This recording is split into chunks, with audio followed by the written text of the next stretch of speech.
It started on an ordinary night, a night like so many others before it. Quiet, serene, with the kind of stillness in the air that made you believe the world was in perfect harmony. I remember it clearly, though it feels like a distant memory now, as if I'm looking through a fog. The kind of night where every sound seemed amplified, yet you couldn't shake the feeling that something was wrong. Something deep down inside me whispered that this was the night everything would change. Our family had always been grounded, bound by love and shared history. We were a typical middle-class family, living in the city, trying to make the most of each day. My father, a tall, reserved man with graying hair and deep lines on his face, was the rock of our family. He was quiet, rarely expressive, but his presence was always enough to bring calm to any storm. My mother, on the other hand, was warm and nurturing.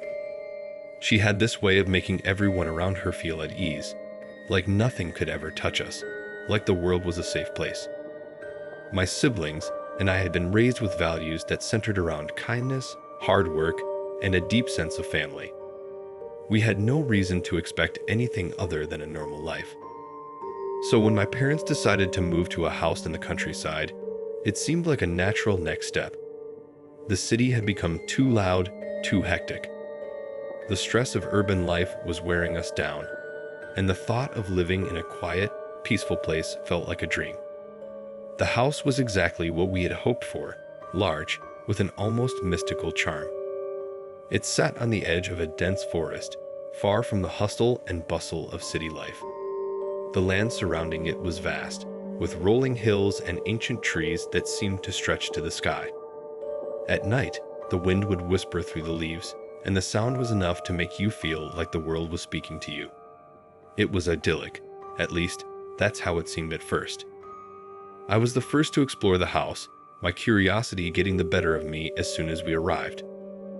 I wandered through the spacious rooms, marveling at the high ceilings, the large windows that looked out over the landscape, and the creaky wooden floors that added a sense of history to the place. The house had an old-world charm, but there was something unsettling about it too. I couldn't place it at first, but there was a heaviness in the air. An unspoken sense of something lurking beneath the surface, as though the house had been waiting for us.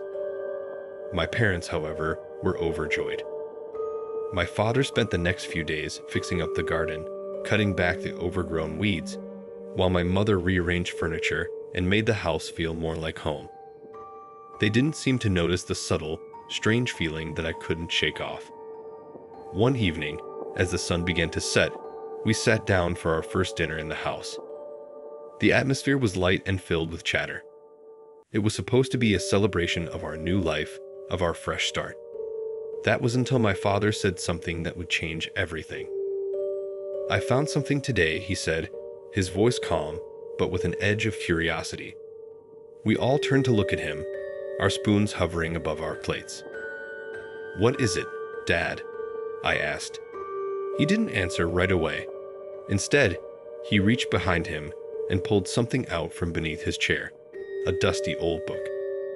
It was thick, bound in black leather, with strange symbols embossed on the cover. My heart skipped a beat as I saw it. There was something about it that felt wrong. My father had always been the practical, no-nonsense type. For him to bring home something so mysterious was out of character. "I found this in the attic," he said, his voice carrying a note of both intrigue and caution. It was just lying there, tucked away on a shelf, like it had been forgotten. My mother frowned, looking at the book with suspicion. "What is it?" she asked, her voice laced with wariness. "It's an old book of some sort," he replied, turning it over in his hands. "Looks like it's been here for a long time." Despite my mother's hesitation, my father opened the book. The pages inside were yellowed with age, the edges frayed, as if the book had been handled countless times.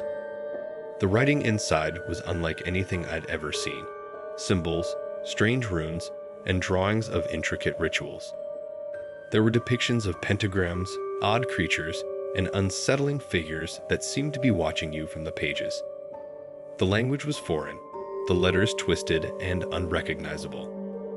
I leaned forward, trying to make sense of the scribbles, but it was as though the book was mocking me, its secrets hidden just out of reach. My father flipped through the pages slowly, his brow furrowing as he examined each one. His expression became more serious, and for the first time, I saw a look of unease on his face. He was a man of reason. Nothing ever rattled him. But this book seemed to have unsettled him. "This isn't just any old book," he murmured, mostly to himself. "What do you mean?" my mother asked, her voice tinged with concern. "I don't know," he replied, his voice lowering. "But there's something about it. I can't explain it." That's when the air in the room seemed to change. It was subtle at first, just a slight shift, but it was there. The temperature dropped ever so slightly, and I felt a chill run down my spine. It was as if something had awakened, something ancient and dark. My mother, sensing the change, stood up abruptly and took the book from my father's hands. "Put it away," she said firmly. "It's just an old relic. It's probably harmless." But my father hesitated. There was something in his eyes, a flicker of doubt. And that doubt, that small moment of hesitation, was all it took. The house had already begun to shift. The whispers had begun, the subtle sounds that seemed to echo through the walls and floorboards. I couldn't understand what was happening, but I knew, deep down, that the book was the catalyst. That night, as we all settled into bed, the strange feeling in the house grew stronger. I lay awake in my room, the covers pulled up to my chin, staring into the darkness. The wind howled outside, but it wasn't the wind that made my heart race. It was the whispers. They were faint at first, like someone was speaking in another room, but as the minutes passed, they grew louder, closer. I tried to convince myself it was just the wind, but deep down, I knew it wasn't. I had heard those whispers before. I had felt that presence. It was something, watching. Something that had been stirred awake by the book. That was the first night the house let us know it was no longer just a house. It was a place bound by something darker than we could have imagined, and it was beginning to claim us. What do you think is happening to the family? Could it really be the book that has awakened something dark? Leave your thoughts and theories in the comments below. And don't forget to subscribe to get the next part of the story. You won't want to miss what happens when they try to confront the evil lurking in their new home. The night was long and restless. I couldn't escape the feeling that something was wrong. Every little creak in the house, every gust of wind that rattled the windows, every shadow that moved in the corners of my vision seemed to intensify the growing sense of dread that had taken hold of me. I kept telling myself it was just my imagination, that it was the unfamiliarity of the house, the quietness of the countryside that had me on edge. But deep down, I knew better. Something had changed. By morning, the whispers had faded, but the atmosphere in the house was thick with tension.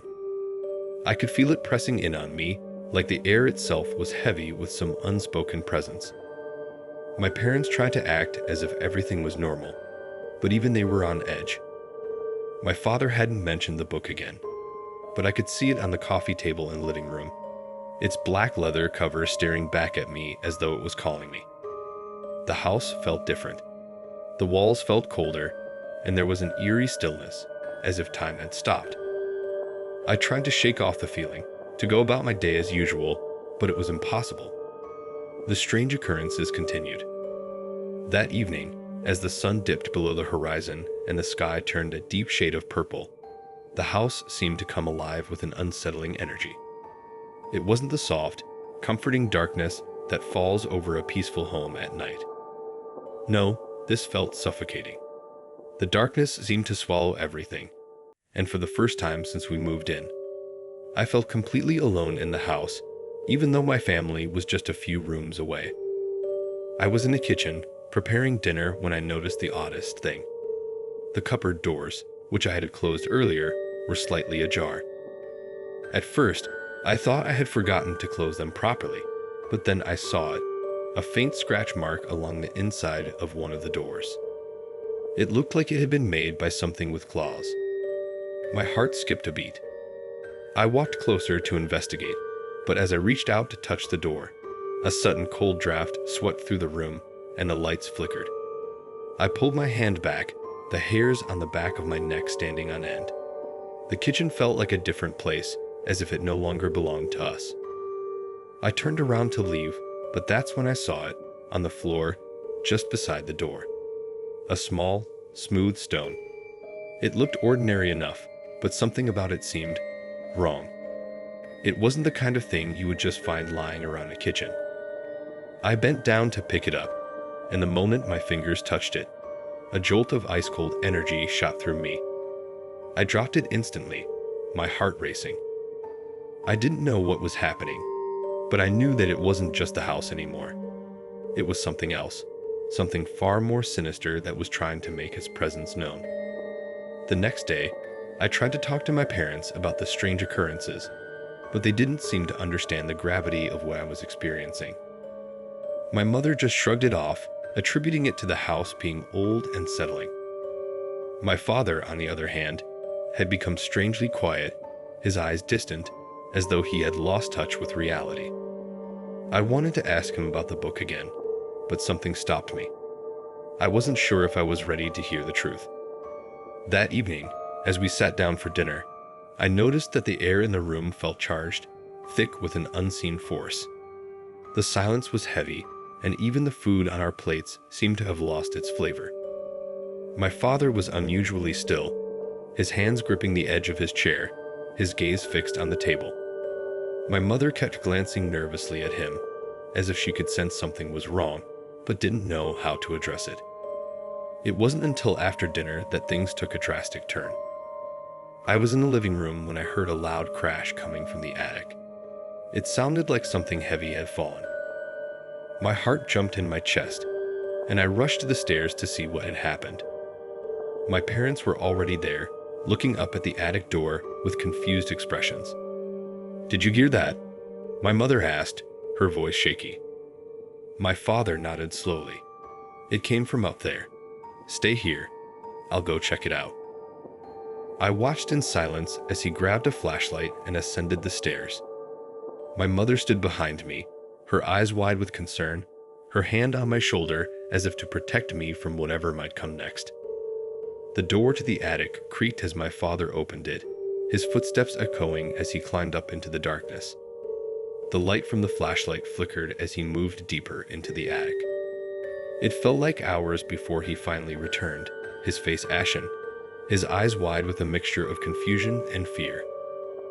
I don't understand," he said, his voice trembling. "What is it?" my mother demanded, her voice cracking. "What's up there?" "There's nothing up there," my father replied, but his words didn't make sense. "But the book, it's gone. It's not there anymore." My stomach dropped. The book, the one we had found in the attic just days before. It had disappeared. I felt a rush of cold air wash over me, as if the house had just exhaled a deep, uneasy sigh. The walls felt thinner, like they were closing in on us. "I don't know what's happening," my father muttered, his hands shaking. "But whatever it is, it's not good." The next few days were a blur. We all tried to go about our daily routines, but it was clear that something had changed. The house felt alive with a malevolent presence, as though the very foundation of the house had been tainted. My siblings were the first to start acting strange. My younger brother, who had always been bright and energetic, suddenly became withdrawn and distant. He spoke in whispers to himself and seemed to stare off into space for hours, as though he was hearing voices that none of us could understand. And then it happened. One night, as I lay in bed, the whispers returned. But this time, they were louder, more insistent. They came from all around me, from the walls, the ceiling, even the floor. I pulled the covers over my head, trying to block it out, but the voices only grew louder. I couldn't understand the words, but the tone was unmistakable. Dark, malicious, and filled with rage. The temperature in the room dropped sharply, and I could see my breath in the air. In that moment, I realized we were not alone in this house. Something was here, something dark and ancient, and it was angry. angry at us for disturbing it.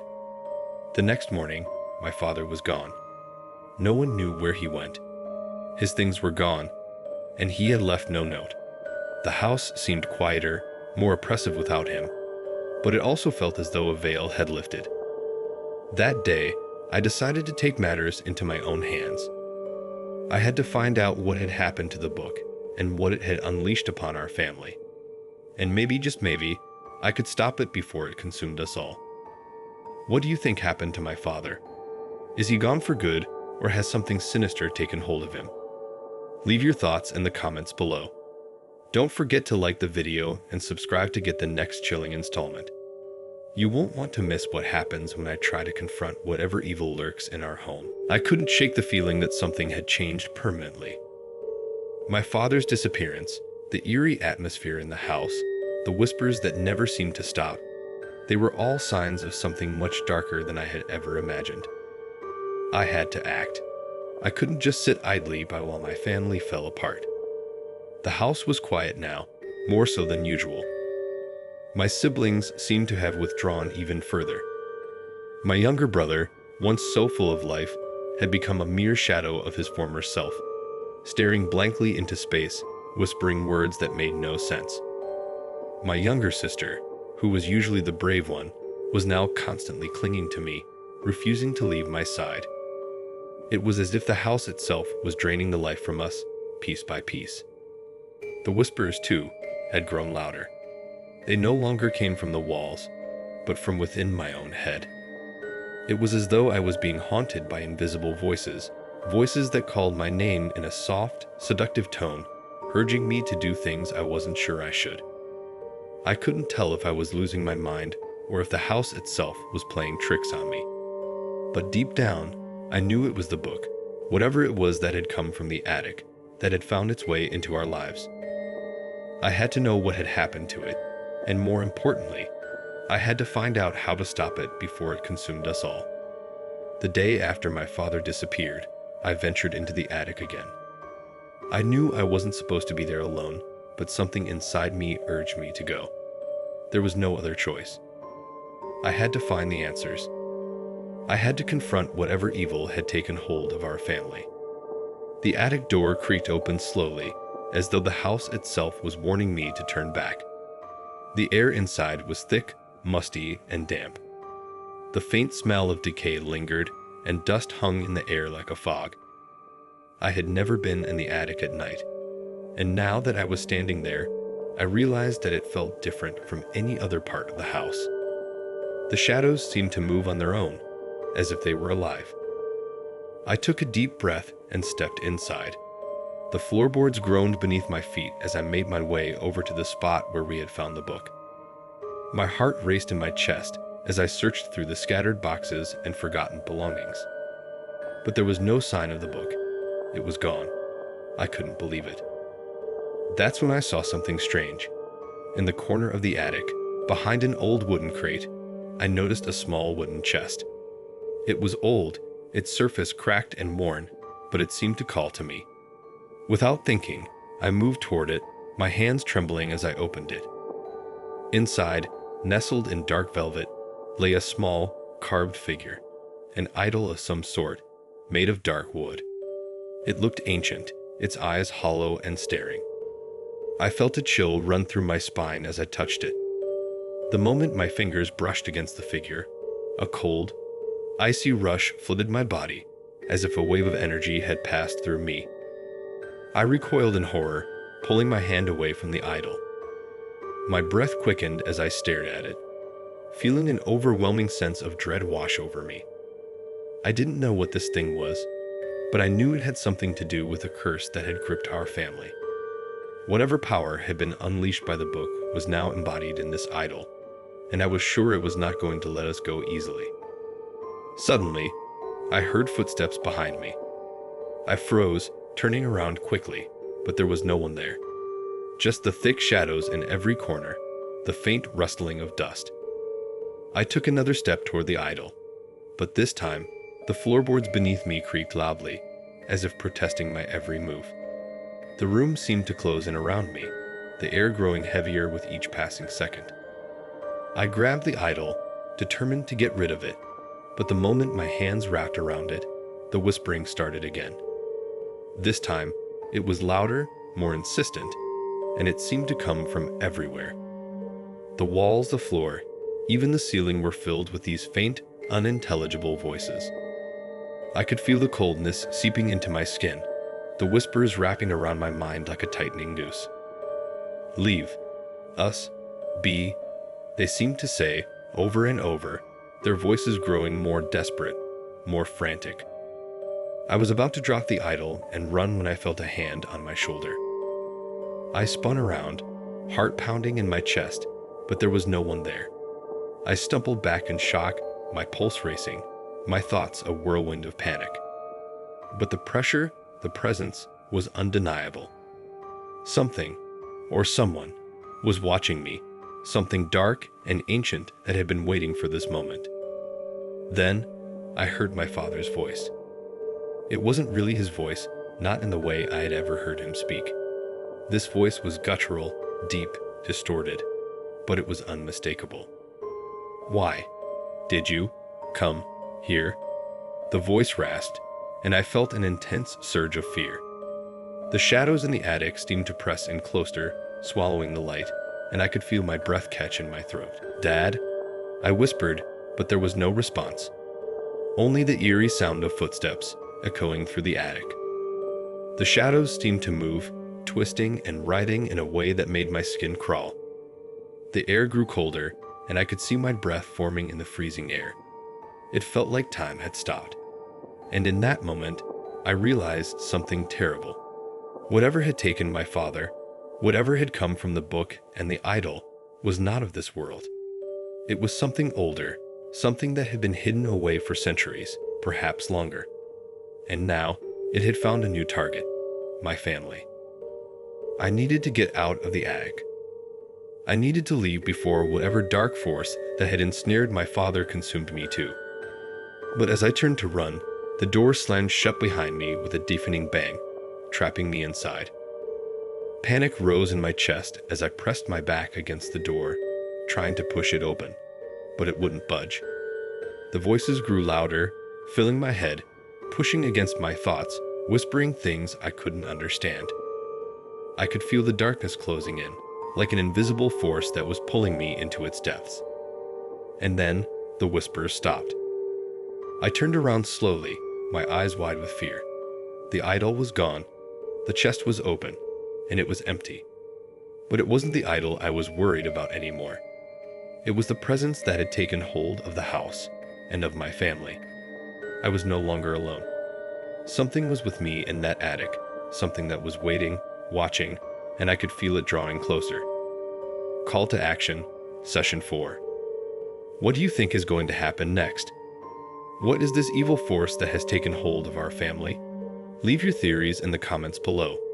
And don't forget to like the video and subscribe. Things are about to take a terrifying turn, and you don't want to miss the next chapter. The attic door was sealed shut, and no matter how hard I pushed against it, it wouldn't budge.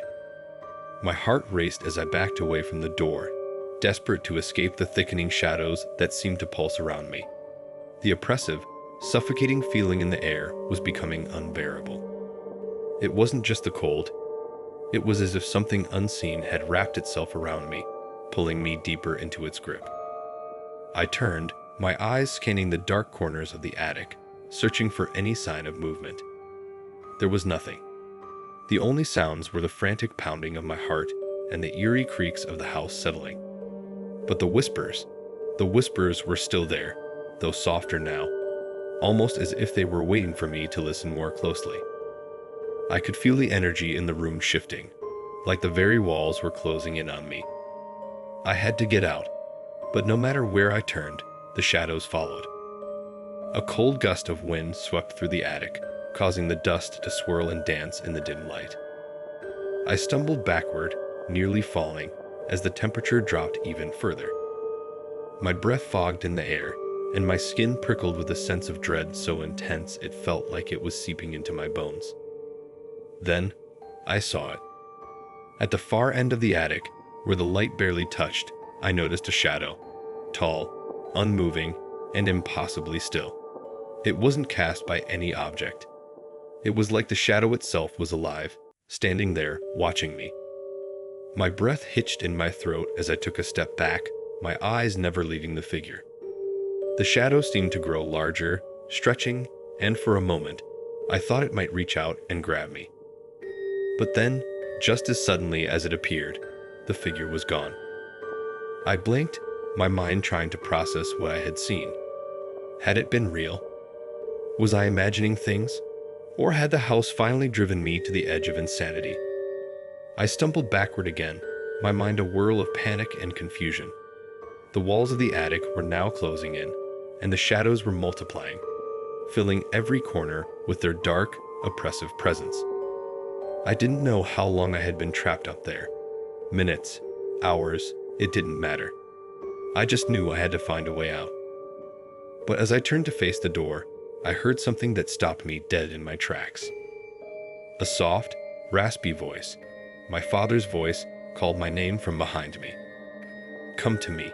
The voice was low, distorted, unrecognizable.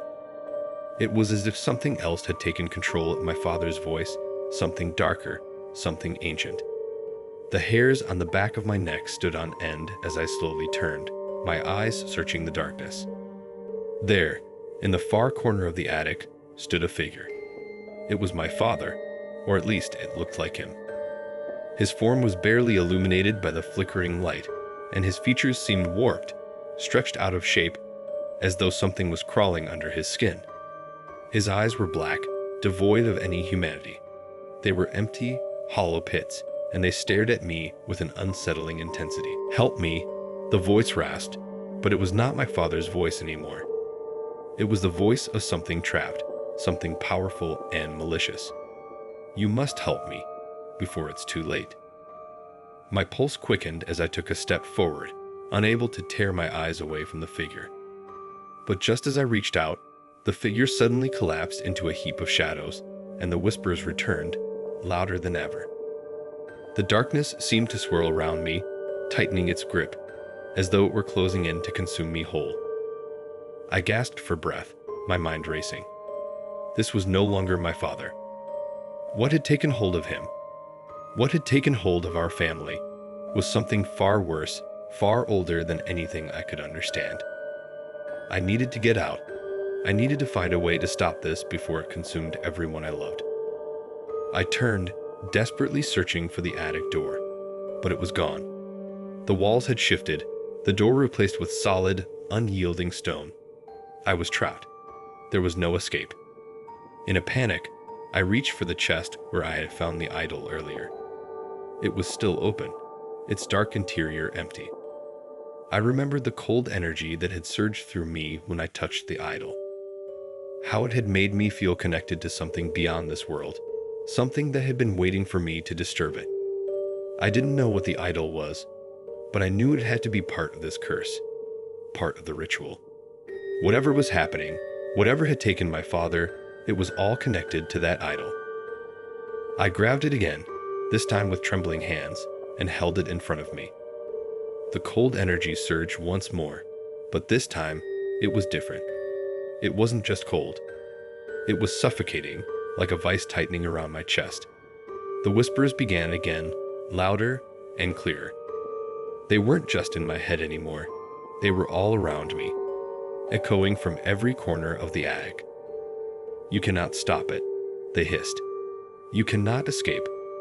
I could feel the darkness closing in, pressing against me, and the idol began to grow heavier in my hands. It was as though it were alive, feeding off my fear, feeding off the very air around me. The shadows around me seemed to stretch, reaching toward me, and I could feel the chill deepening as the darkness consumed the light. In a final desperate act, I threw the idol across the room, watching as it tumbled into the shadows, swallowed up by the dark. For a moment, everything was still. The whispers faded. The shadows receded. I was left in complete silence, my breath heavy in my chest. I stood there, uncertain, my heart racing, unsure of what had just happened. Had I broken the curse? Was the darkness gone? But then, I heard it again. The voice. my father's voice. It was no longer distorted. It was clear, human, and full of pain. "Help me." I spun around, searching the room. The figure of my father was back. His eyes, still black, stared at me with an expression of pure agony. He reached out toward me, his hands trembling. "Please," he whispered. And then the walls shook. The ground beneath me began to tremble as if something immense was rising from the depths of the earth, something ancient, something terrifying. The shadows seemed to roar as they gathered, swirling around me, and I knew, in that moment, that the true horror was only just beginning. What do you think is happening? Is the curse getting worse, or is something even more terrifying taking over? Comment below with your theories. Make sure to like the video and subscribe. Things are about to get a lot scarier, and you won't want to miss what happens next. The house was alive with movement, but it wasn't the kind of movement that should exist in a house. No, it was the kind of movement that belonged in nightmares. The walls groaned and creaked as though something was pushing against them, and the very foundations seemed to shudder with each passing moment. I couldn't breathe. My chest tightened as the darkness around me thickened, closing in with an intensity that threatened to suffocate me. I turned to face my father once again. His shadowy form was still there, stretching unnaturally, his eyes black and hollow. His hand was outstretched toward me, but there was no love in it, no warmth, only desperation. "Help me," the voice echoed, but this time it wasn't just his voice. It was something deeper, something that resonated in my very soul. It was a voice from beyond the grave, from somewhere dark and ancient. The air was thick with the stench of decay, and I felt as though I was standing at the edge of something far worse than I could understand. I could feel it now. The presence in the house, the one that had been lurking in the shadows since we moved in, was no longer hiding. It was here, with me, in the room. And it was stronger than ever. I wanted to scream, to run, to escape, but my body was frozen in place. My mind raced, but it couldn't make sense of anything that was happening. The air grew colder, and the shadows around my father seemed to stretch and writhe. His figure began to distort, his body contorting unnaturally, as though something was crawling underneath his skin. I watched in horror as his mouth opened wide, far too wide, his jaw dislocating with an awful cracking sound. And then, something crawled out of him. It was a shape, dark and formless at first, but as it emerged from my father's mouth, it began to take shape. It was a figure, tall and thin, with long, gnarled fingers that reached out toward me. Its face was nothing but a mass of swirling shadows, but I could feel its eyes, cold, empty eyes that bore into my very soul. It wasn't human. It wasn't anything that belonged in this world. The moment the entity fully emerged, I stumbled back in terror. My heart pounded in my chest, my body trembling with fear. I tried to scream, but no sound escaped my mouth. The thing in front of me was moving closer, its presence suffocating, its energy dark and oppressive. "You cannot escape," the entity hissed. Its voice was a cacophony of whispers, overlapping and unintelligible, but I understood the message.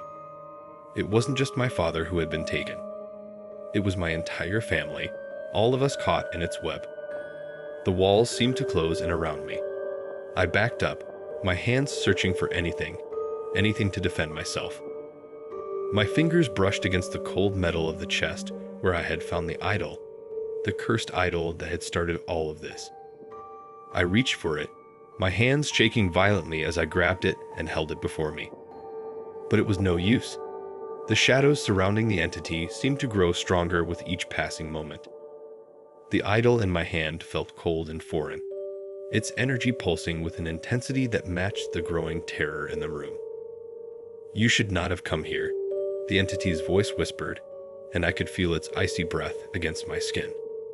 The shadows around it twisted, curling like tendrils, and I realized too late that I had made a fatal mistake by disturbing whatever dark force had been awakened in this house. The shadows reached for me, wrapping around my arms, pulling me into their depths. I struggled, but it was no use. My limbs felt heavy, weighed down by an unseen force. I couldn't breathe. The darkness was closing in, wrapping around me like a suffocating cocoon. Then, a strange sensation washed over me. It wasn't fear, at least not the kind of fear I had been feeling. It was more like understanding. I could feel the entity's power, its ancient presence, its connection to this house. It had been here for centuries, perhaps longer, feeding off the lives of those who entered. It had a plan, and it wasn't just after my family. It was after me too. It wanted to drag me into the darkness, to consume me like it had consumed everyone before me. But something inside me snapped. I wasn't going to let it win. I gritted my teeth, summoning every ounce of strength I had left, and I forced myself to move. My hands still gripped the idol, and I could feel its cold, cursed energy pulsing through my fingers. But this time, I refused to let it control me. I pushed back, my mind racing as I tried to focus. "No," I whispered, my voice barely audible. But it was enough. The darkness recoiled, as though my words had cut through it. I didn't know how, but I had to try. I had to fight back, for my family, for my father, for myself. The entity hissed, its form flickering like a shadow, as if my resistance was causing it pain. But it didn't retreat. It grew stronger, its tendrils tightening around me, pulling me closer to its void-like core. "You cannot resist forever," it whispered again, and its voice was filled with a malicious hunger. I closed my eyes, feeling the presence of the idol in my hands, the evil energy it held. But now, I knew what I had to do. I didn't know if it would work, or if it would cost me everything, but I had no choice. This was the only way. I focused on the idol, on the cold, dark energy it radiated. I imagined myself breaking free, imagining the shadows disintegrating, the curse unraveling. I thought of the people I loved, the family I wanted to protect, and I made a decision. I raised the idol high, and I screamed, "Leave us alone." The room exploded in light. For a moment, I felt as though the entire house was shaking. The shadows recoiled, screeching in agony, and the entity's form flickered like a dying flame. The air was thick with energy, charged with an unnatural force. The idol in my hands pulsed with an intense light, its cursed energy now clashing against the darkness. And then, there was silence. The darkness faded. The oppressive weight that had held the house captive was gone. I collapsed to the floor, my body trembling as I gasped for air. The shadows receded, and the house seemed to return to normal, though I knew that things had changed forever. The entity had been banished for now, but I wasn't sure for how long. And my father, was he gone forever? Or was he still trapped, waiting to be freed? I didn't have the answers, but I knew one thing for certain: this was only the beginning. Whatever darkness had been unleashed, it was not finished. It would find a way back. What do you think happened to the entity? Did it really leave, or is there more to this terrifying story? Comment below with your theories. Don't forget to like the video and subscribe, because the worst may still be yet to come. The silence in the house was suffocating. The violent shuddering that had shaken the walls moments ago had dissipated, and all that remained was an eerie stillness, as though the house itself was holding its breath. I sat on the floor of the attic, trembling, the idol still clutched tightly in my hands, now strangely warm to the touch. The weight of the last few minutes felt heavy in my chest, like a burden I couldn't quite shake. I didn't know if I had banished the entity for good, or if it was simply waiting, biding its time before it came back. I stood up slowly, my knees weak and unsteady. My thoughts were spinning. What had just happened? The idol, the shadows, my father. Everything had happened so fast, and yet, it felt like it had been going on for years. The darkness had consumed my family, and I wasn't sure if I had done enough to save them. My father was still lost, trapped somewhere in the grip of whatever dark force had taken hold of him. And the The house was far from being free of its curse. I took a deep breath and forced myself to focus. It wasn't over. I couldn't afford to let my guard down. The entity may have been repelled for now, but I knew it wasn't gone. If anything, it had only been wounded, and it would find a way back. The question was how and when. I walked toward the door of the attic, my hand shaking as I touched the handle. The house felt colder now, as if the very walls were holding onto the lingering darkness. I knew I had to get out of this room, but I couldn't help but feel like something was still watching me, waiting for me to make a mistake. As I stepped into the hallway, a cold breeze swept through the air, and I froze. It wasn't just the temperature. It was the sensation of something brushing past me, something intangible, like a shadow moving just out of sight. I whirled around, expecting to see something, but there was nothing. Just empty space. "You can't escape," a voice whispered, and it sounded as though it came from within the walls themselves. I jerked back, my heart pounding in my chest. The voice wasn't my father's this time. It was deeper, darker, and more sinister. It echoed around me, bouncing off the walls as if the house itself was speaking. I ran down the stairs, my footsteps echoing loudly in the silence. My mind raced, and I couldn't stop myself from wondering if this was it. If the entity was still here, hiding, waiting for the perfect moment to strike. But there was something else, something worse. That feeling in my gut, the one that told me the house itself wasn't just haunted. It was alive. The family portraits in the hallway seemed to be watching me as I passed by. Their eyes followed me with an unsettling intensity, and I couldn't shake the feeling that they were somehow connected to whatever dark force had been awakened. Had these portraits always been here? Or had they been added later? They were old, so old that the frames were cracked and the glass fogged up with time. The faces in them were twisted with age, but still, their eyes felt unnervingly alive. I couldn't stand it anymore. I had to get out of this house. I needed to escape the suffocating presence that clung to every corner, every shadow. But the door, when I reached it, I found it locked. I tried the handle, pushing and pulling, but it wouldn't budge.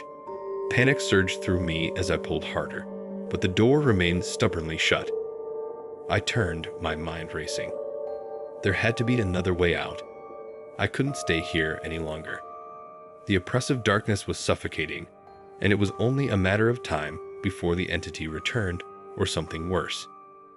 The house was trapping me. I ran to the back of the house, to the kitchen, hoping there might be a window I could break open to escape. But as soon as I entered the room, something caught my eye. On the kitchen table, there was a stack of old, yellowed papers. I hadn't noticed them before, but now, in the midst of my panic, they seemed to call out to me. I approached the table cautiously, my eyes scanning the papers. They were old letters, handwritten, and some of the ink had faded over time. But one letter in particular caught my attention. It was addressed to my family, written in a shaky hand, as if the writer were scared. The letter read, "To the family that resides in this house, you are not the first to live here, and you will not be the last. This house has a hunger. It takes what it wants, and it never lets go. I made a mistake.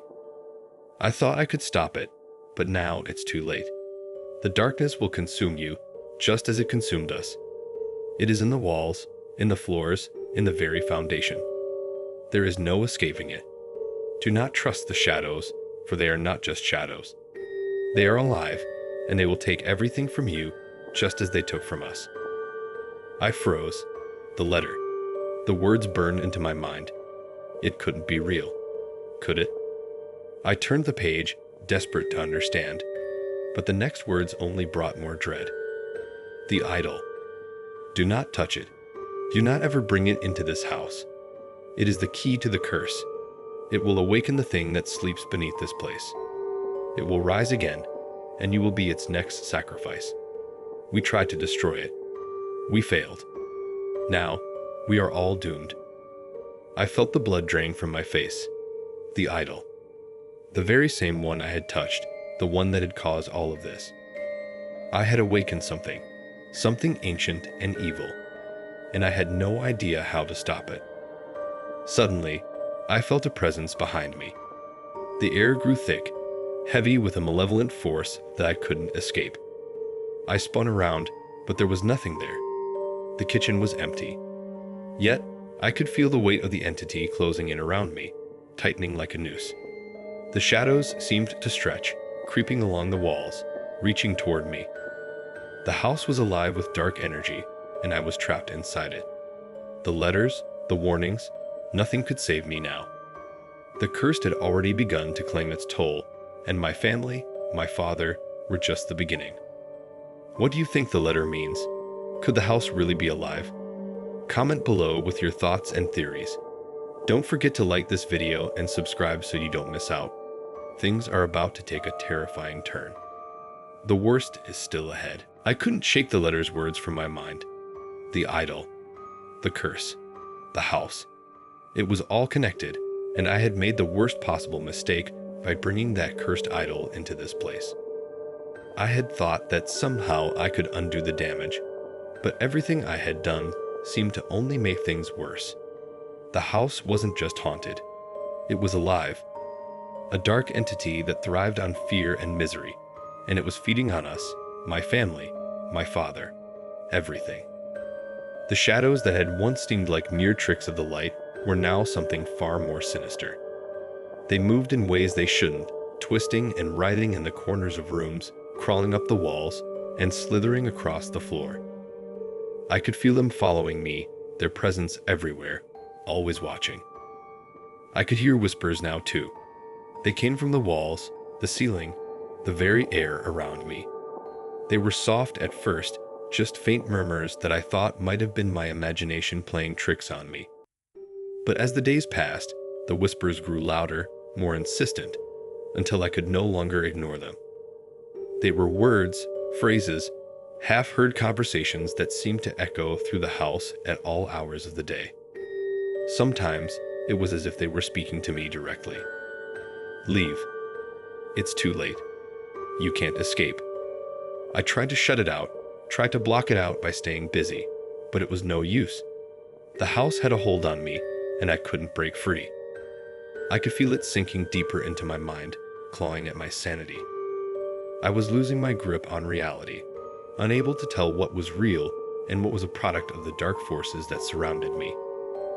I could hear my father's voice too, but it wasn't like before. It was weak, distant, and filled with sorrow. It was as though he was calling out from another realm, but his voice sounded hollow, lost. "Help me," he whispered, the sound barely audible.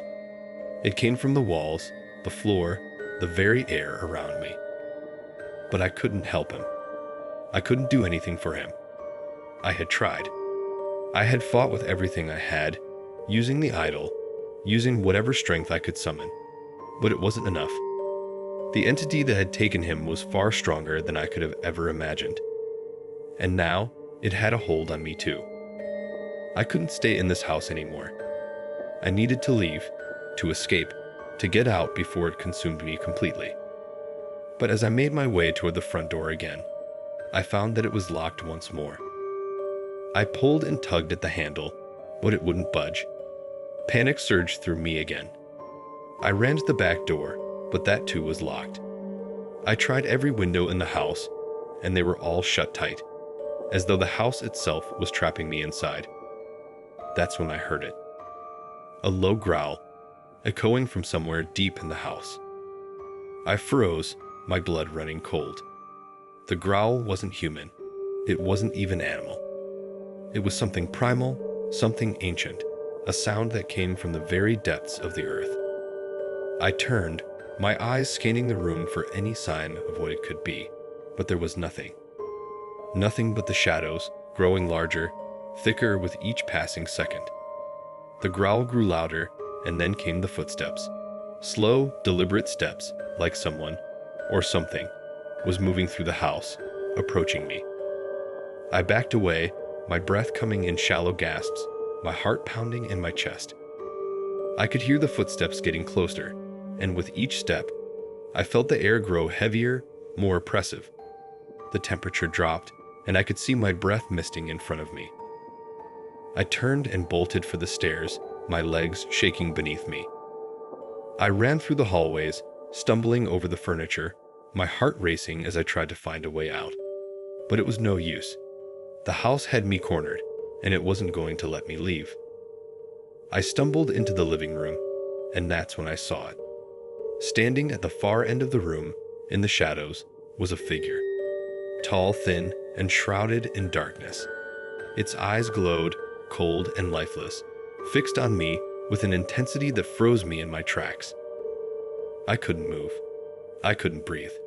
The figure didn't speak, but it didn't need to. I could feel its presence, its malevolent intent seeping into the room like a poison. "You're mine now," the voice echoed, but it wasn't just one voice. It was a chorus of whispers, all speaking in unison, coming from the shadows themselves. I backed away slowly, but I couldn't tear my eyes away from the figure. It was like something out of a nightmare. Its features twisted and blurred, like it was constantly shifting, never staying in one form for long. But its eyes, those eyes were the only constant. Cold, empty, and unblinking. And then, suddenly, it moved. It wasn't slow or deliberate like the footsteps I had heard before. It was fast, unnervingly fast. The figure lunged toward me, its arms stretching unnaturally long, its hands sharp and clawed. I screamed, but the sound was swallowed up by the darkness, drowned out by the entity's growing presence. Do you think there's a way for the protagonist to escape the entity's grip? Or is it too late for them? Comment below with your thoughts. And don't forget to like and subscribe, because things are about to get even darker. Stay tuned for the next session. I turned to run, but the room was no longer the same. The walls were closing in, the shadows wrapping around me, and the floor beneath my feet felt as though it was giving way. I reached for the door, but it slammed shut with an ear-splitting bang, trapping me inside. I was surrounded. The figure was everywhere, its eyes flashing in every corner, its whispers growing louder, until I felt as though they were inside my mind, tearing at my sanity. It was too late to escape. The entity had found me, and it wasn't going to let go. I couldn't breathe. The air had thickened, saturated with an energy so dark and suffocating that it felt as if it were crushing me from all sides. My legs were trembling beneath me, but I couldn't stop running. The shadows seemed to reach out from the corners of the room, twisting like tendrils, closing in around me. Every step I took, every movement, felt like it was being watched by the presence that loomed in every shadow. I stumbled backward, my pulse racing, my mind screaming for an escape that I knew wasn't coming. The figure in the corner, if you could even call it a figure, was moving toward me with horrifying speed. Its glowing eyes locked on mine, unblinking, as if it was savoring my terror. Its form shifted and swirled like smoke, dark and insidious, and I could hear the whispers growing louder, more frantic. "Leave. Leave now." The voice was faint at first, almost like a far-off murmur, but as the figure drew closer, the whispers became clearer. It wasn't just one voice anymore. It was a chorus of countless voices, each one more tormented and pleading than the last. "Help us. Escape." I spun around, looking for any kind of exit, but the door was sealed, the windows locked tight, and the shadows, those damned shadows, had grown thick and unyielding. It was as if the house itself had become an extension of the darkness, a living entity that could sense every moment of fear I experienced. The whispers turned into mocking laughter. "You're ours now." The sound was so loud, so intense, that it reverberated through my entire body. My head spun with the weight of it, and for a moment, I lost all sense of time, all sense of reality. Was this the end? Was I going to be consumed by this evil force, just like my father had been? And then, just as suddenly as the laughter began, the room fell silent. Too silent. The shadows stopped moving. The figure, that nightmarish thing, paused in its tracks. I blinked, trying to focus. My heartbeat pounded in my ears. Had it stopped? Was it finally over? Then, in the silence, I heard a voice. It wasn't the entity's voice, but one I recognized. "You have to fight." The voice was soft, fragile, like a whisper from the past, and it filled me with an overwhelming sense of recognition. It was my father's voice, but it wasn't like before. This time, it was clearer, clearer than it had been since the curse began. "Fight, before it's too late." I looked around in confusion, but there was no sign of my father. There was only the deep, suffocating darkness and the figure still looming in the corner of the room. I stumbled forward, unsure of what I was hearing. The house felt more alive than ever, its creaking walls vibrating with a sinister hum. "It's a trick," the voice echoed again, clearer this time. "The house feeds on your fear. It grows stronger with each moment of doubt. You must face it head on." Fear. That was the key. The entity thrived on fear. I had been running from it, terrified of what I might find, but now I realized that running only fed the darkness. I had to stand my ground. I had to face it, even if I had no idea how to defeat it. But how could I possibly stand against something that seemed so all-powerful, so beyond my comprehension? How could I fight against a force that had already claimed my family? I looked around the room once more, searching for any clue, any answer. My eyes fell upon the idol.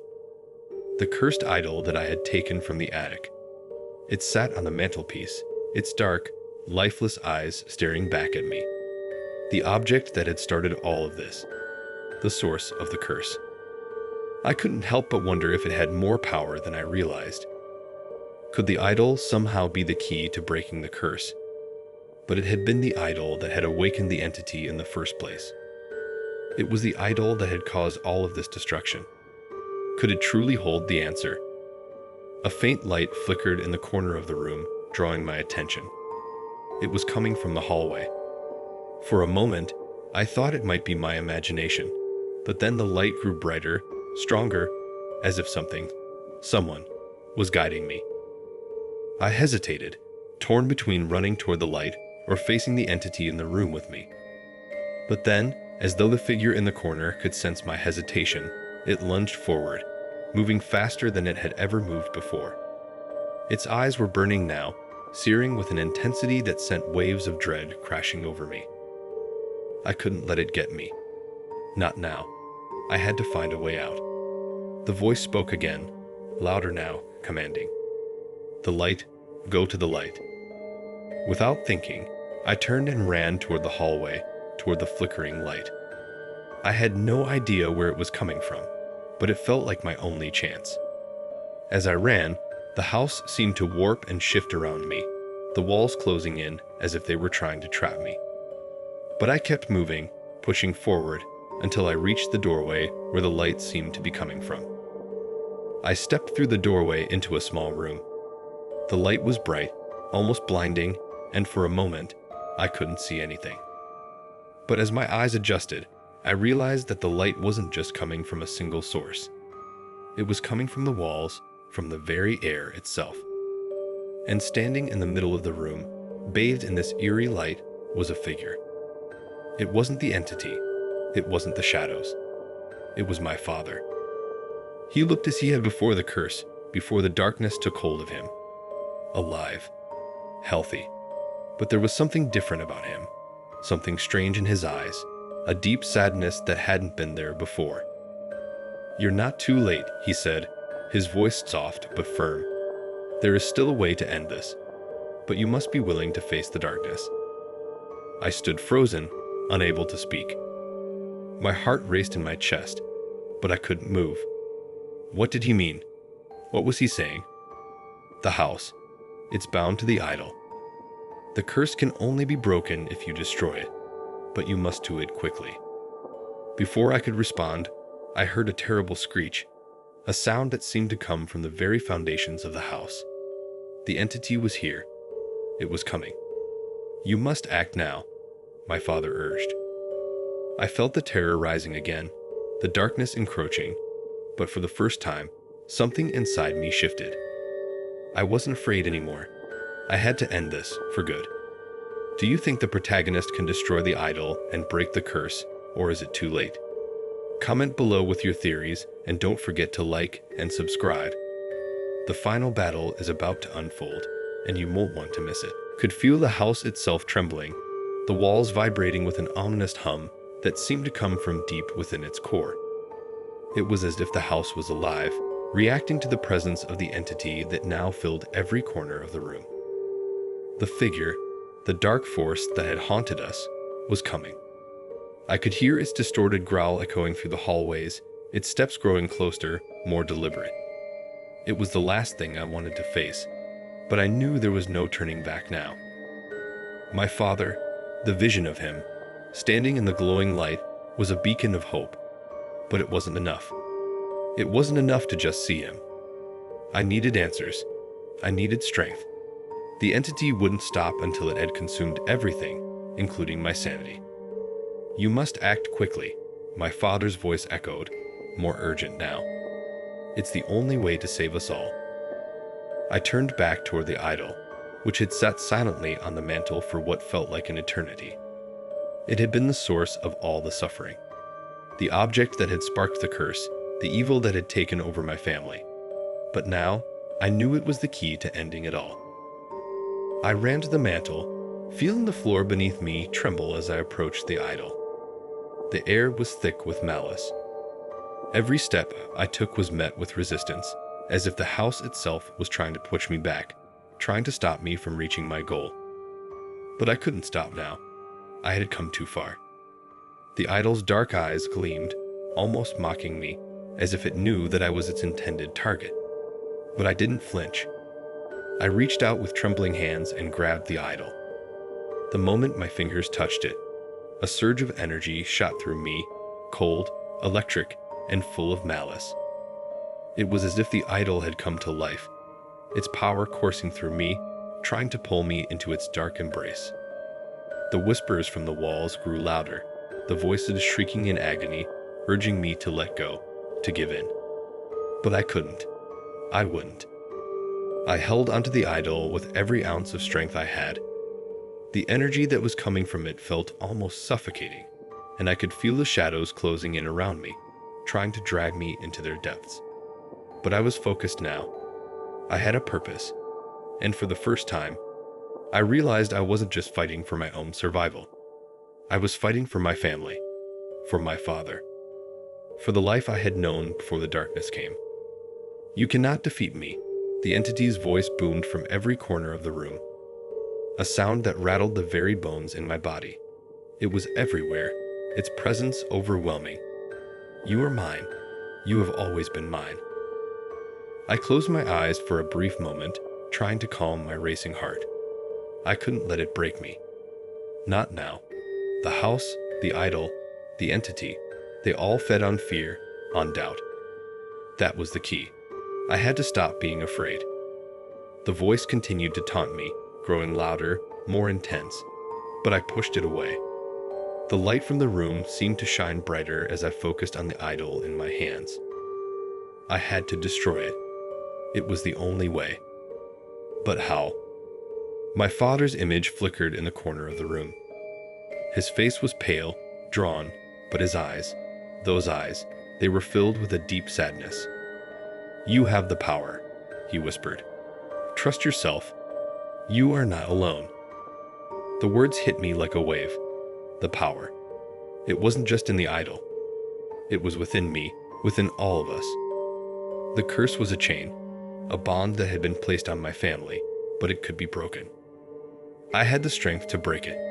We all did. It wasn't just the idol. It was the love, the bond, the spirit that had once connected us. It was time to use that energy against the darkness. Suddenly, a sharp, deafening roar filled the room. The entity had arrived.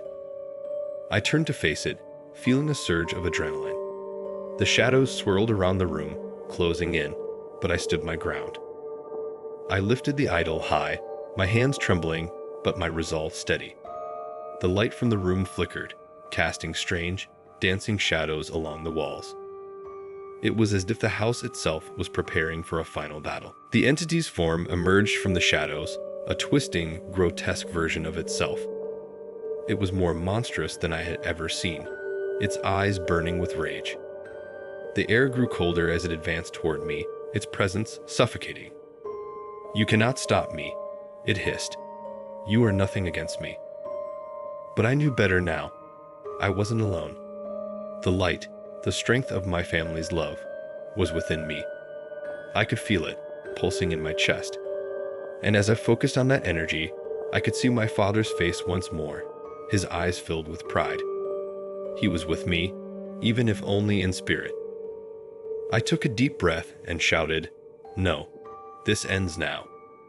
The moment the words left my lips, the idol in my hands began to glow with a blinding light. The shadows recoiled, the walls shuddered as if they were in pain. I held the idol high, the light growing brighter until it was all-consuming. The entity shrieked in fury as the light engulfed the room, flooding every corner with its purity. The darkness fought back, but it was no use. The curse, the idol, the entity, they were all part of the same twisted web, and I had just unraveled it. The light of the idol was too powerful, too pure for the shadows to withstand. With a final, deafening roar, the entity was consumed by the light. The house trembled as if the very foundations were being torn apart. The walls cracked, and I could hear the structure groaning under the force of the light. The shadows faded, and the whispers stopped. Silence. The room was still. The light from the idol dimmed, leaving only a faint glow in the air. My hands were shaking, the idol slipping from my grasp as I fell to my knees, utterly exhausted. I felt as though I had just run a marathon, my body aching, but it was over. It was finally over. I glanced around the room. The oppressive weight that had been hanging in the air was gone. The shadows had receded, and the sense of evil that had filled the house had disappeared.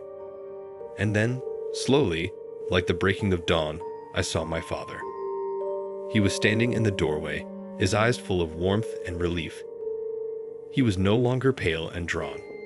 He was whole again. "You did it," he said, his voice filled with pride.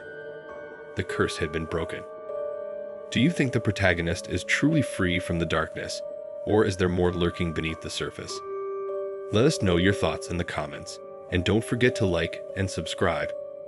The journey is far from over, and more revelations are on the way. The house was still, its eerie silence only broken by the faint hum of what felt like a lingering energy. It was as if the air had been cleansed, the suffocating weight of the darkness that had oppressed us for so long finally lifted. I could hardly believe what had just happened. I had done it. I had destroyed the idol, shattered the curse, and freed my family from its grasp. But even in the stillness, I couldn't shake the feeling that something wasn't right. There was an unsettling quietness that permeated the house now. It was too perfect, too serene, as if the calm was just the eye of a much larger storm. My father stood before me, looking as though he had never been touched by the curse. His eyes, once clouded by fear and suffering, were now clear and full of light. He smiled at me, that same warm smile I remembered from before all of this began. "You did it," he said, his voice steady, a touch of awe in his tone. "You broke the curse. I'm so proud of you." I felt a wave of relief wash over me, my heart swelling with emotion. It was over. My father was back. My family was saved. And yet, I couldn't ignore the nagging sensation that something still loomed just beyond the horizon. The house felt different. There was a coldness now that didn't make sense. The shadows that had once clung to the walls were gone, but in their place was an oppressive emptiness.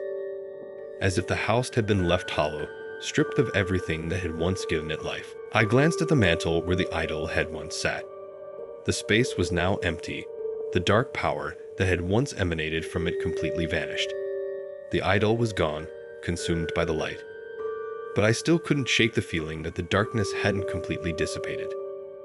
My father stepped closer, his face lined with both relief and concern. "It's over now," he repeated softly, as though reassuring both of us.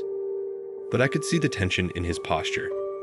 He was still on edge, and his eyes darted nervously around the room. I followed his gaze and was immediately struck by the odd stillness of the house. There was no creak of the floorboards, no distant rumbling that had often filled the silence when the curse was at its peak. There was nothing, only a suffocating quiet. "Dad, are you sure?" I asked, my voice filled with doubt despite myself. "Are we really free? The curse is gone, right?" He nodded slowly, but his expression remained troubled. "I believe so. But I don't know. Something doesn't feel right. We need to be careful. The house, it has a way of holding on to things." A chill ran down my spine as I looked around once more, trying to make sense of the tension in the air. Had we truly broken the curse? Or had we merely pushed it into hiding, waiting for a time when it could rise again? Suddenly, a noise broke the stillness, a faint creaking from upstairs. It was subtle at first, just the sound of wood stretching, but it was enough to send a wave of unease through me. "Did you hear that?" I asked, my voice barely above a whisper. My father stiffened, his eyes narrowing. "Stay close to me," he said, his voice low and cautious. "We need to be prepared for anything." I nodded, my heart racing as I followed him down the hallway. The air was thick with tension as we climbed the stairs. Every creak of the floor beneath us felt like an ominous sign, a warning that we weren't truly safe. At the top of the stairs, I hesitated. The house was silent again, but the feeling of being watched was overwhelming. I could almost feel eyes on the back of my neck, a pressure that weighed on me like a heavy stone. I glanced over at my father, who had stopped in front of the door to the attic. The place where everything had started, the place where the idol had been hidden. A strange, almost magnetic force seemed to be drawing me toward the attic. But I knew we couldn't go back there. Not now. Not after everything that had happened. "I'll check it out," my father said, his voice steady but tight with concern. "Stay here." I watched as he opened the attic door and disappeared inside. The darkness beyond the door seemed to swallow him whole, and I stood frozen at the top of the stairs, unsure of what to do. Part of me wanted to follow him, to stand by his side no matter what waited in that attic. But another part of me felt a deep, gnawing fear, as if the very act of stepping into the attic would reopen old wounds. A long, tense silence followed. Then, a low, guttural sound came from the attic, a noise that sent a shock of terror through my entire body. It was a voice, my father's voice, but it wasn't right. It sounded distorted, cracked, as if something was warping it, twisting it into something unrecognizable. "Dad?" I called out, my voice trembling. There was no answer. Just that low, unnatural hum from the attic. Something was wrong. Without thinking, I ran up the stairs and toward the door, throwing it open. The room was dark, the shadows heavier than they should have been. The familiar sense of dread hung in the air, like a thick fog, and for a moment, I couldn't see anything at all. Then, I heard a scraping sound, the sound of something shifting, moving. I called my father's name again, but there was no response. Instead, a figure emerged from the shadows. It wasn't my father. It was something else entirely. The figure was tall, hunched over, with a twisted face that looked like a grotesque version of my father's. Its eyes glowed, but not with the warmth I had seen earlier. These eyes were cold, malevolent, filled with darkness, and it was smiling. A chilling, cruel smile. I stumbled backward, my heart pounding in my chest. This wasn't my father. It couldn't be. The entity had tricked us once before.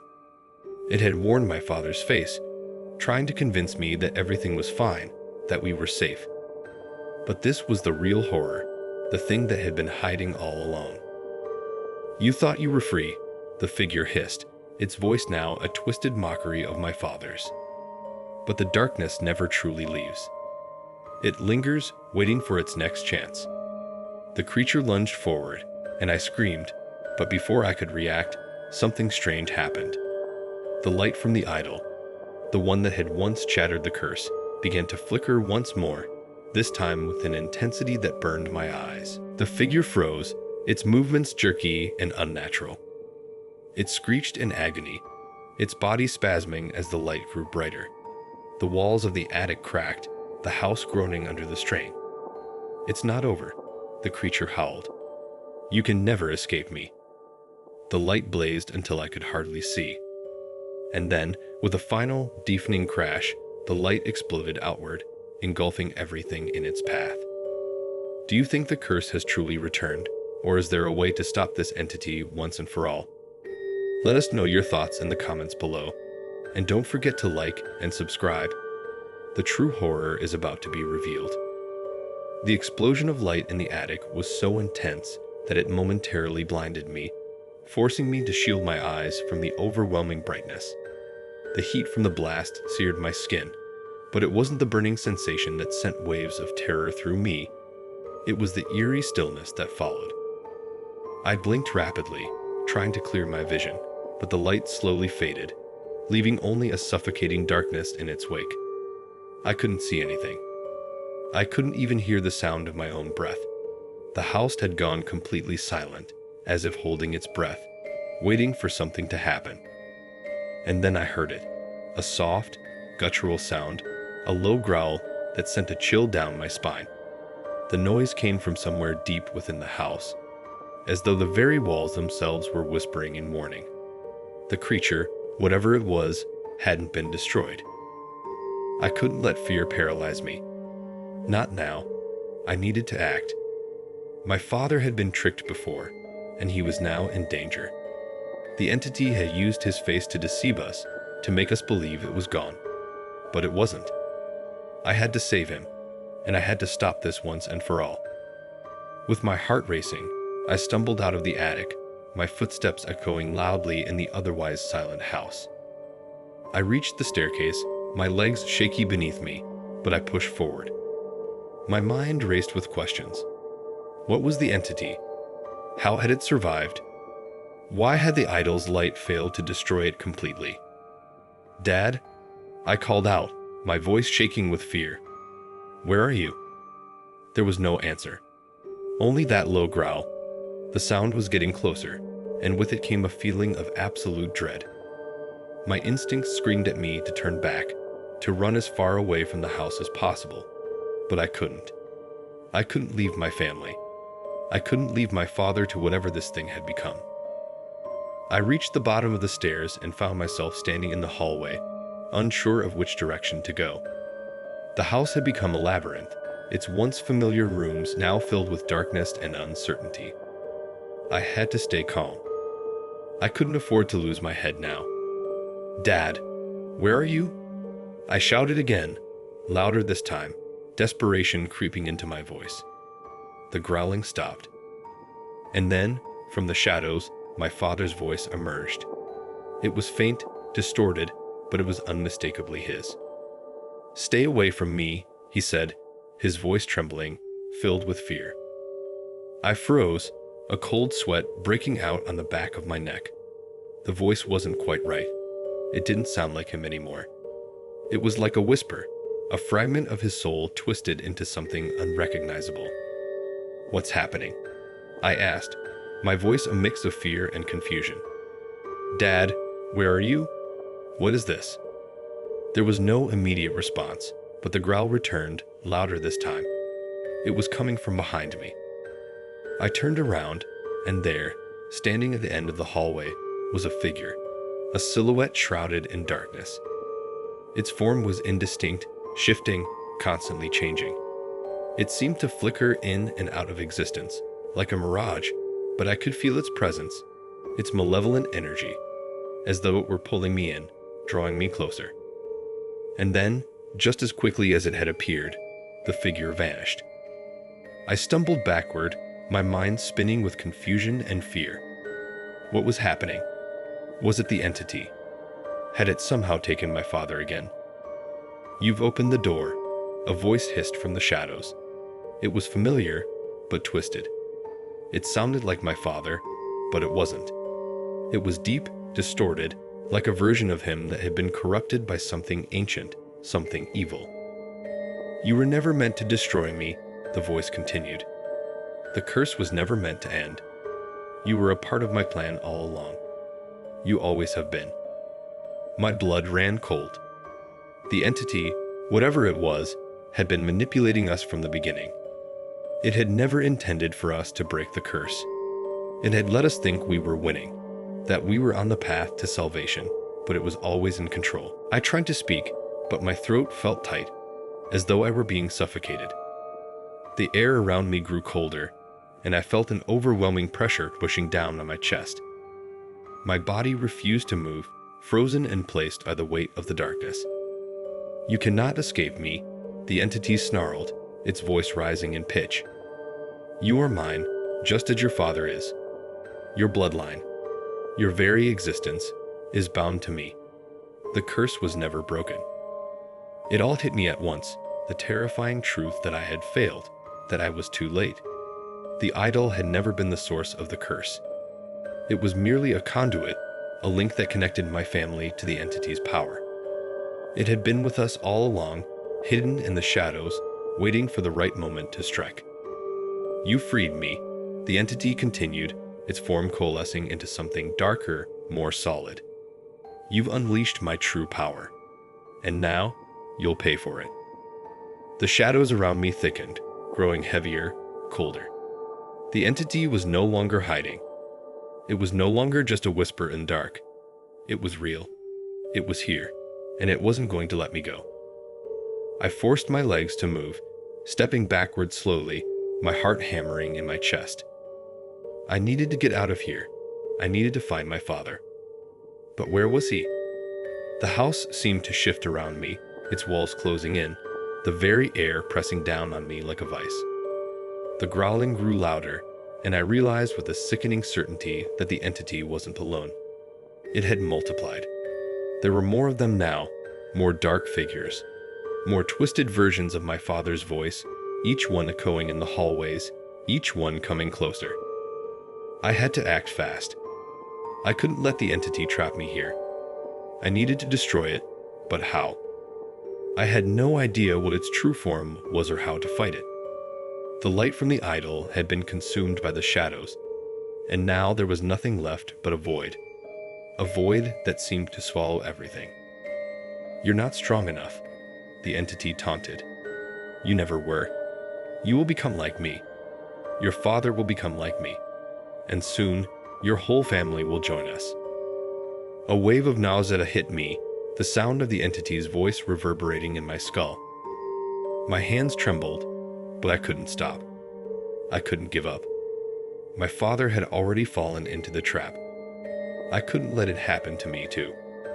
The walls began to close in on me, the shadows shifting and pulsating, and for the first time, I realized just how far the curse had gone. It wasn't just about the idol. It was about something much older, much darker. The entity had been feeding on us, manipulating us, and now it was stronger than ever. I was running out of time.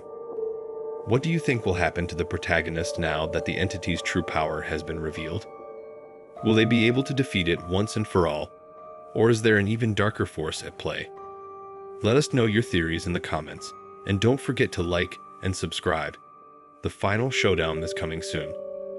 The air in the house was thick with darkness, and my breath felt shallow, like I was suffocating. The walls around me seemed to pulse, as if they were alive with an ancient, malevolent energy. The entity's voice echoed in the corridors, growing louder with each passing second. You cannot escape me, it hissed, its voice a twisted mockery of my father's. You are mine. You always were. I stumbled backward, my mind racing as I tried to make sense of what was happening. The house, my family's home, was no longer the place I once knew. It had become a prison, a place where evil reigned, and I was its prisoner. The entity had manipulated us all, playing us like pawns in its dark game. It had lured us into a false sense of security, only to reveal a horrifying truth. The curse had never been broken.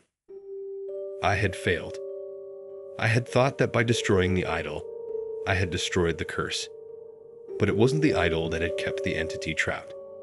It was us, Our bloodline, our very existence, that had bound the entity to this house, and now it was free. "You're not strong enough to defeat me," the entity taunted, its voice dripping with malice. "You never were."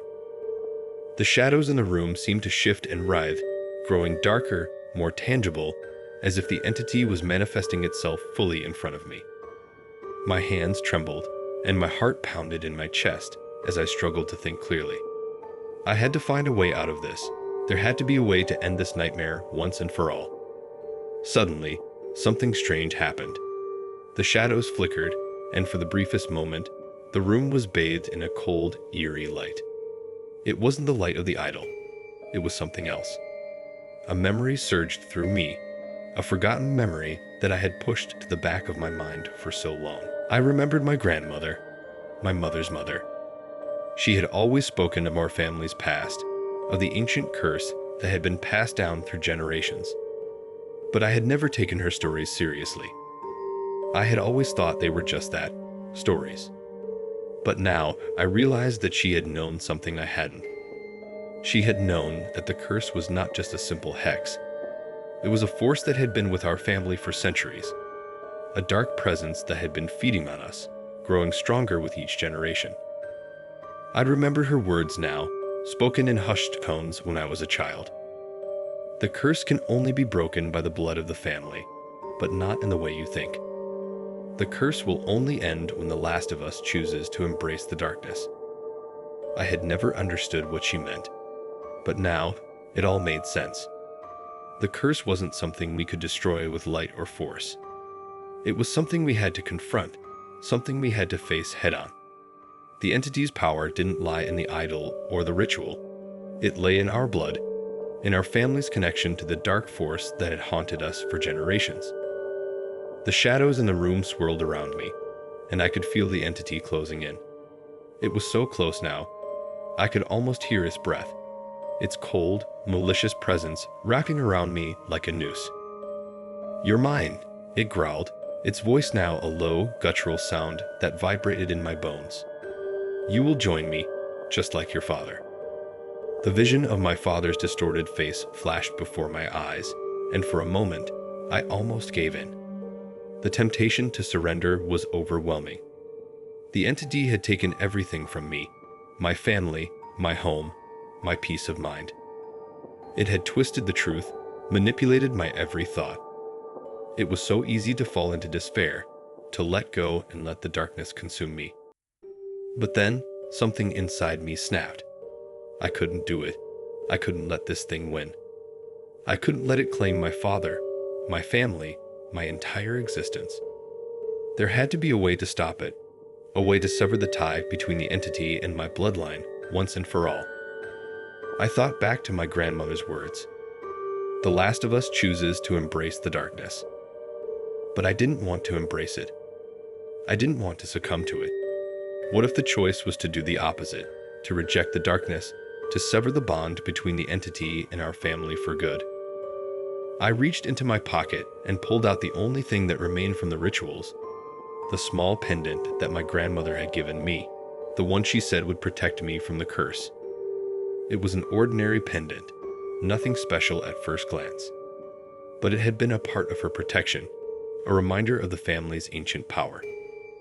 I held the pendant tightly in my hand, and for the first time, I felt a surge of energy that was not from the entity, but from something deeper, something within me. The pendant began to glow with a faint light, and I could feel the warmth spreading through my body. It was like an answer, like a force I had long ignored was finally awakening. The shadows in the room recoiled as the pendant's light grew stronger, and I saw the entity flinch, its form warping, retreating from the light.